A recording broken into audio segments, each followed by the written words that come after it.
आजकल बुलडोज़र चलाया जा रहा है उत्तर प्रदेश में।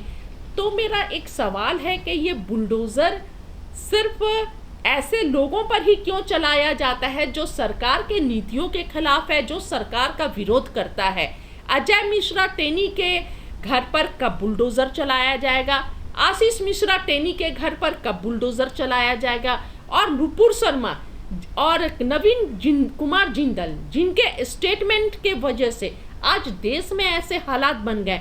और आज़ादी के बाद पहली बार इतने सालों में विदेशों में भी हमारे देश का मुखालफत हुआ, देश के खिलाफ लोग खड़े हो गए, ऐसा सिर्फ उनके स्टेटमेंट के वजह से, हेट स्पीच के वजह से। तो उन लोगों पर कब कार्रवाई होगी, मैं ये पूछती हूँ।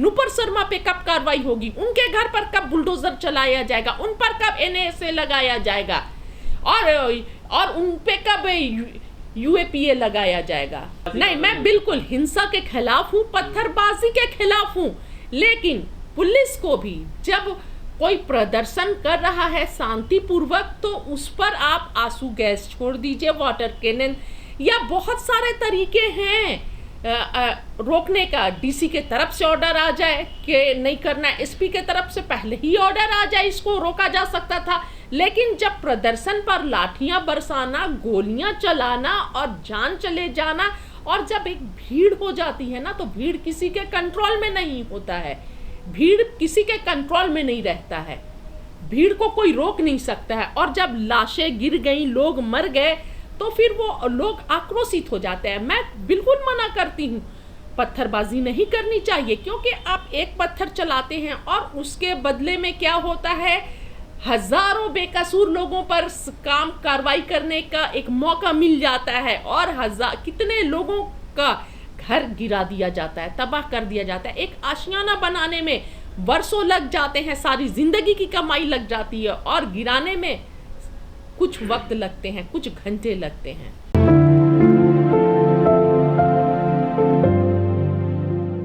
डेमोक्रेटिक कंट्री है हमारा, और डेमोक्रेसी में धरना प्रदर्शन करके अपने बातों को रखा जाता है, विरोध को दर्ज किया जाता है। तो तुरंत में दंगाई बता देना ये भी गलत है। आजकल एक ट्रेंड चल गया है, ये सिर्फ जो सरकार के विरोध में है उन पर ही क्यों कार्रवाई होती है, जो सरकार में है सिर्फ 6 साल के लिए बर्खास्त कर देने से, पार्टी से हटा देने से क्या ये सजा काफी है?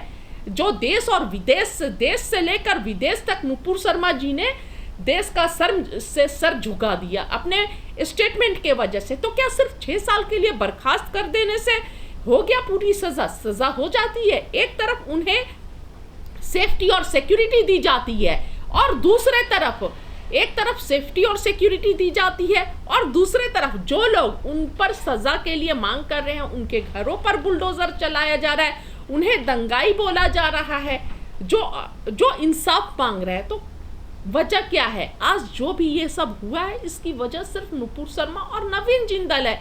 अगर सरकार टाइम रहते शुरू में ही एक्शन ले लेती, इन्हें सलाखों के पीछे कर देती, तो आज जो देश में माहौल बना है ये माहौल नहीं बना होता, और इतने बेकसूर लोग सलाखों के पीछे नहीं होते, और इतने लोगों का आशियाना नहीं उजड़ा होता। नहीं, ये षड्यंत्र नहीं है, ये एक तरफ का रोज था, जैसे न्यूज़ चैनल्स में दिखाया जा रहा है कि साजिशें थी और साजिशों के तहत ये जमा किया गया। ऐसा कुछ भी नहीं है। साजिश क्यों करेंगे? विदेशों में किसने साजिशें की? जिस तरह पैगंबर मोहम्मद साहब के खिलाफ टिप्पणी की गई, उनकी बेअदबी की गई, बेइज्जती की गई, तो ये सभी में गुस्सा है, कोई भी ये बर्दाश्त नहीं कर सकता है। तो इसलिए जुमे की नमाज के बाद लोग खुद पहुंच गए विरोध करने, दर्ज करने।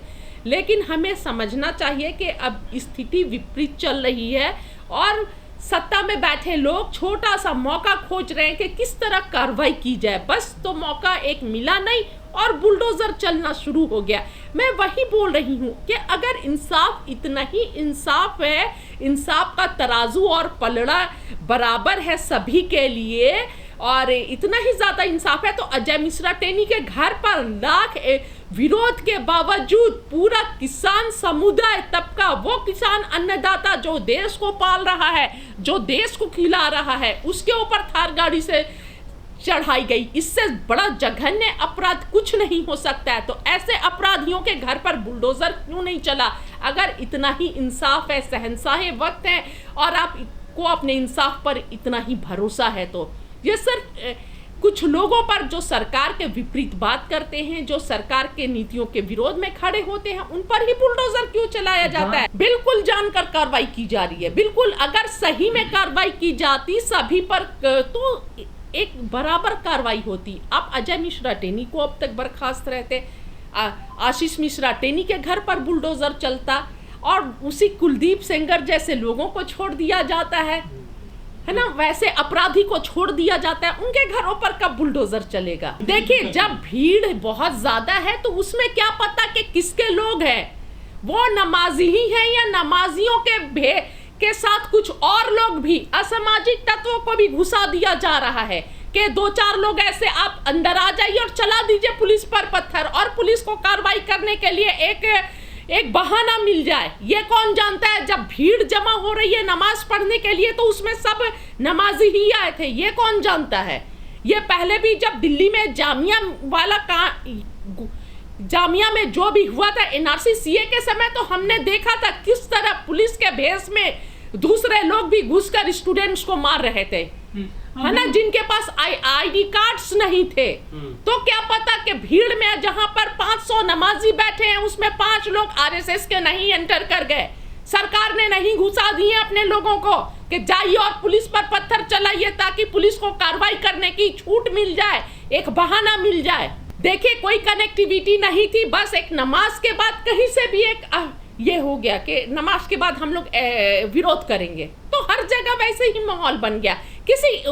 कोई इसमें साजिश की कोई बात नहीं है और कोई चलाया हुआ नहीं था। ये तो पूरा देश और दुनिया में विरोध हो रहा है, सिर्फ इंडिया की बात नहीं है, पूरे देश और दुनिया में विरोध किया जा रहा है। पैगंबर मोहम्मद साहब के खिलाफ जो बोला गया कोई बर्दाश्त नहीं कर सकता है। लेकिन ये है कि जो विरोध जो हो रहा था, प्रदर्शन, वो शांतिपूर्वक था। अब 2-4 लोग पुलिस पर पत्थर चला देते हैं, वो लोग कौन है? 2-4 लोग छिपकर कोई भी चला सकता है बदनाम करने के लिए हमारे प्रोटेस्ट को। ये जो मुखालफत हो रहा था, नुपुर शर्मा को जेल में डालो, इस मुखालफत को बदनाम करने के लिए कोई भी 2-4 लोग पत्थर चला सकते हैं, हर जगह हैं ऐसे लोग। किस तरह, मैं एक मिसाल एक बार बताना चाहती हूँ, किस तरह कभी देखा जाता है कि पकड़ा जाते हैं आरएसएस के लोग के मंदिरों में खुद जाकर गाय को मांस काट कर फेंक देते हैं बदनाम करने के लिए, ताकि देश का माहौल खराब हो, देश को बांट दिया जाए। 80 और 20 में इनकी साजिश यही है, पर हम ऐसा नहीं होने देंगे, देश को बचने नहीं देंगे। देशवासी जो है पूरे एक साथ ही रहेंगे, एक फूल के माला है। हर हिंदू, मुस्लिम, सिख, ईसाई सभी एक फूल के माला है, एक गुलदस्ते है।